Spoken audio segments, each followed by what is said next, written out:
Welcome back to the Pageant Project. Let's talk about locking in. It is crunch time for many of you. Some of you have had crunch time, in which case this is a bit late, but it will apply to you next year at crunch time because we all know that once a pageant girl, always a pageant girl, or as I like to say, never trust a pageant girl who says she's retired. Now, to give you context, I recorded a video for this week already about not catastrophizing when in the lead up to your pageant, a practice doesn't go according to plan, doesn't go well.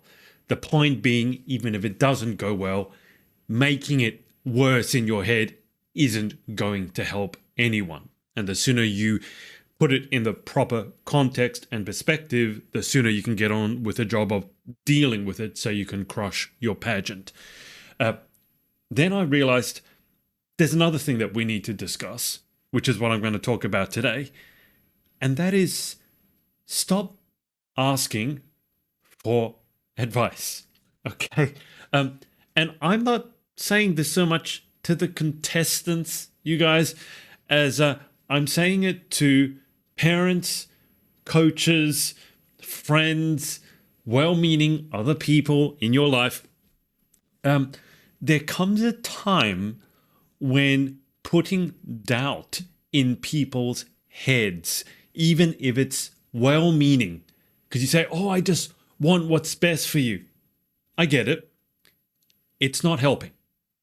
The time for that was months ago, not a day before the pageant or a week before the pageant. And let me give you a story, and maybe this will resonate with you. Let's say that my father is a worrier, not a warrior, a worrier.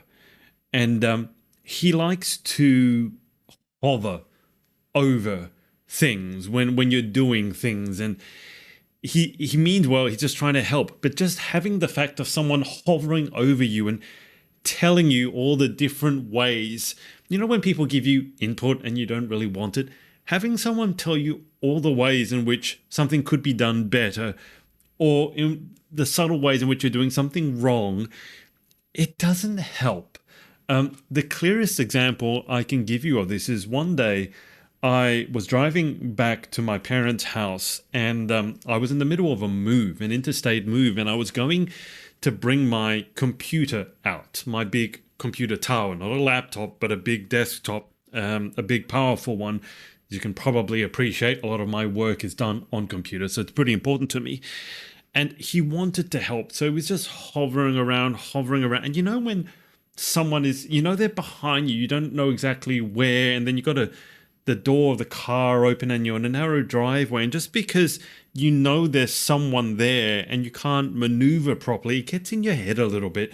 And what happened was, this never happens to me. I don't bump into things normally.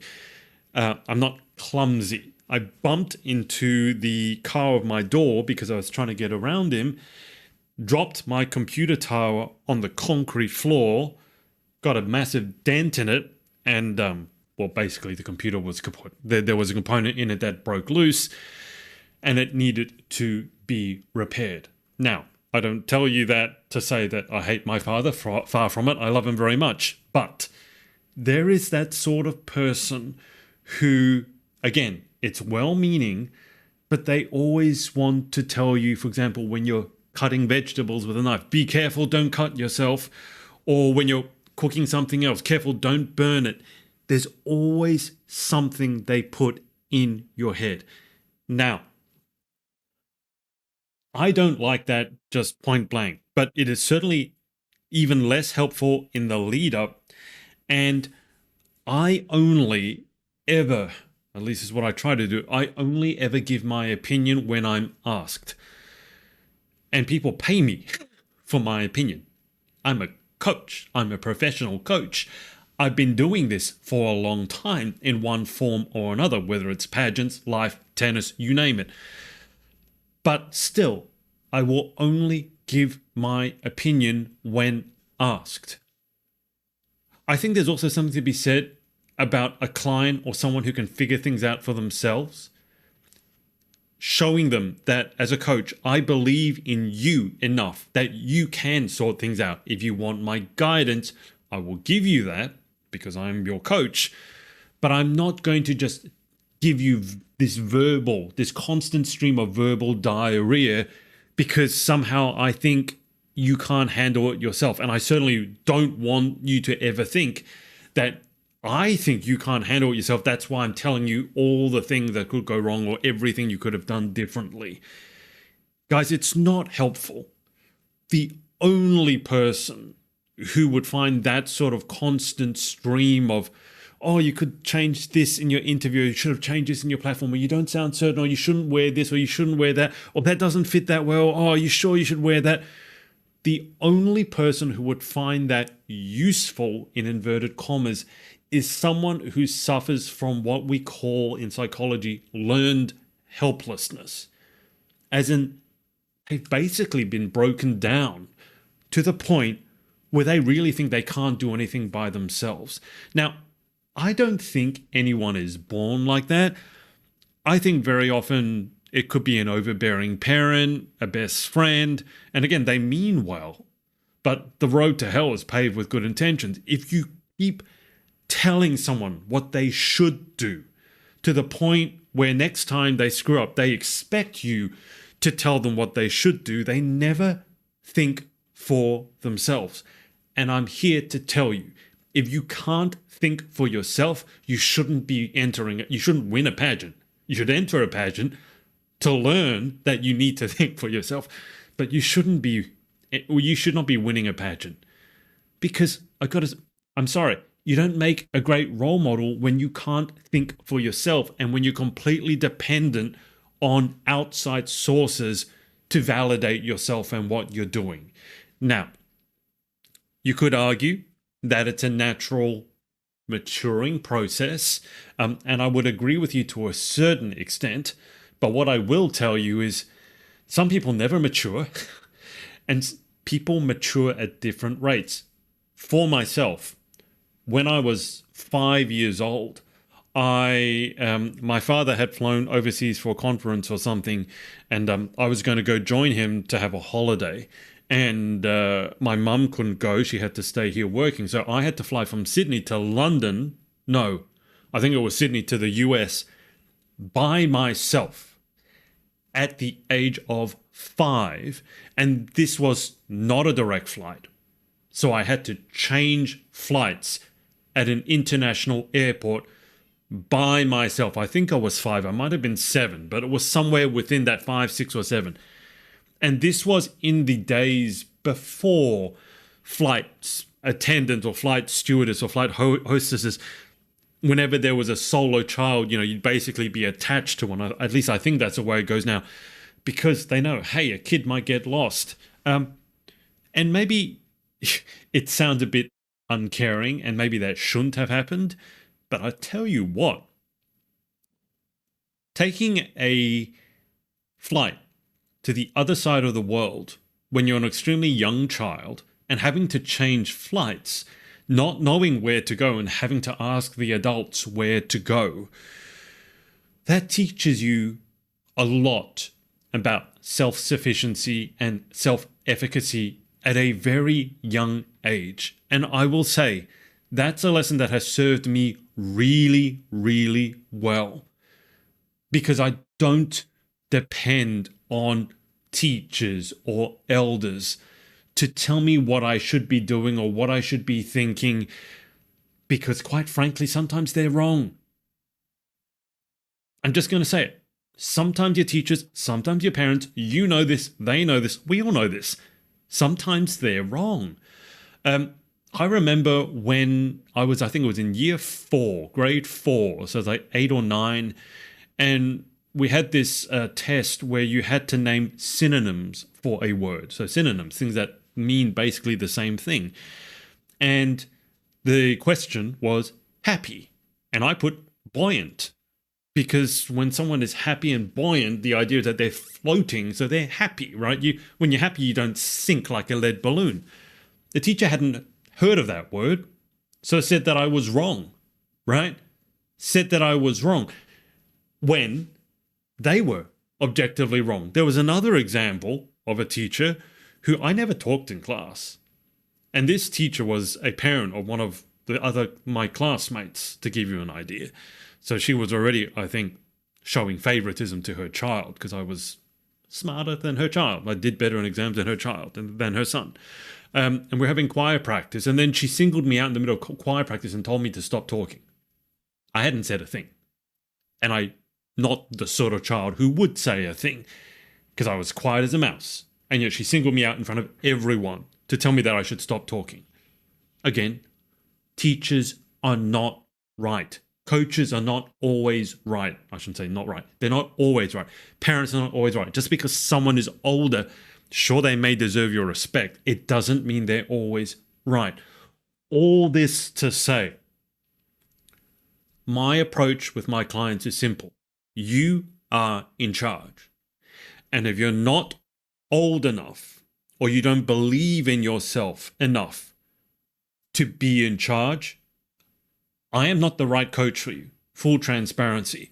Because if you're wanting someone to tell you exactly what to do, because you can't make up your own mind about it, and you have no opinions about your own performance, your own walk, your own interview, your own talent, if you're just constantly looking for external validation because you have no idea what you think, I'm going to tell you, find someone else.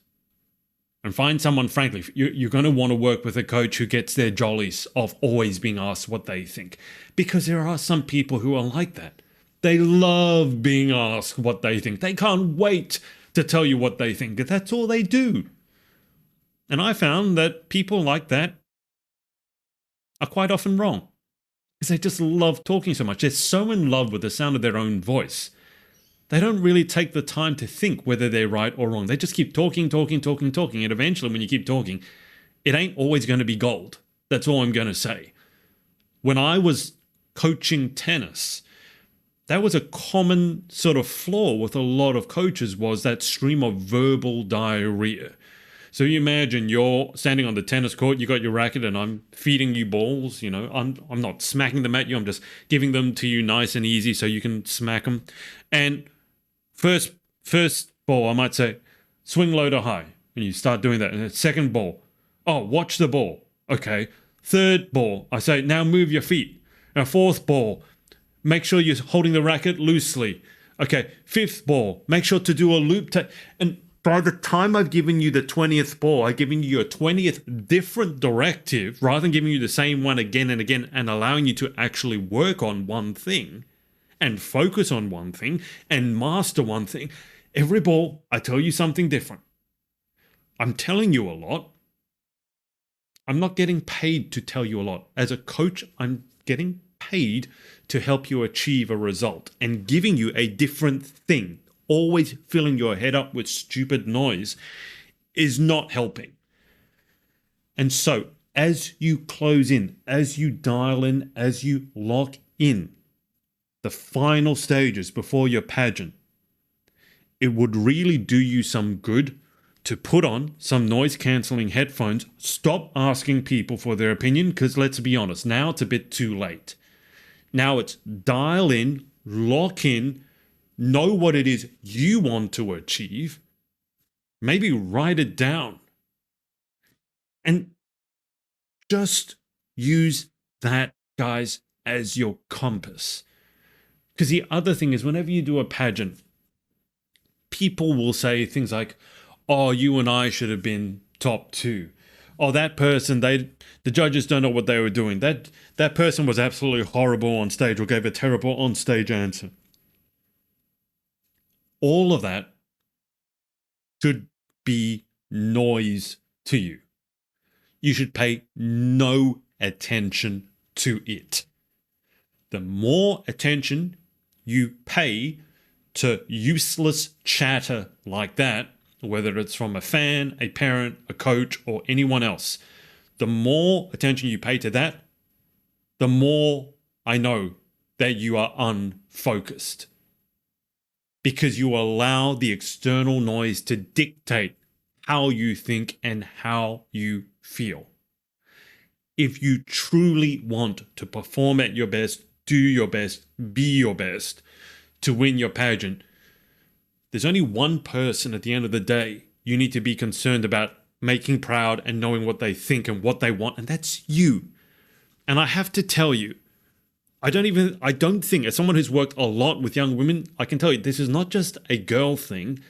Some of the guys that I worked with as teenagers, they had it too. I'd ask them, what do you want to work on? I don't know. What do you think of that shot? Well, I don't know.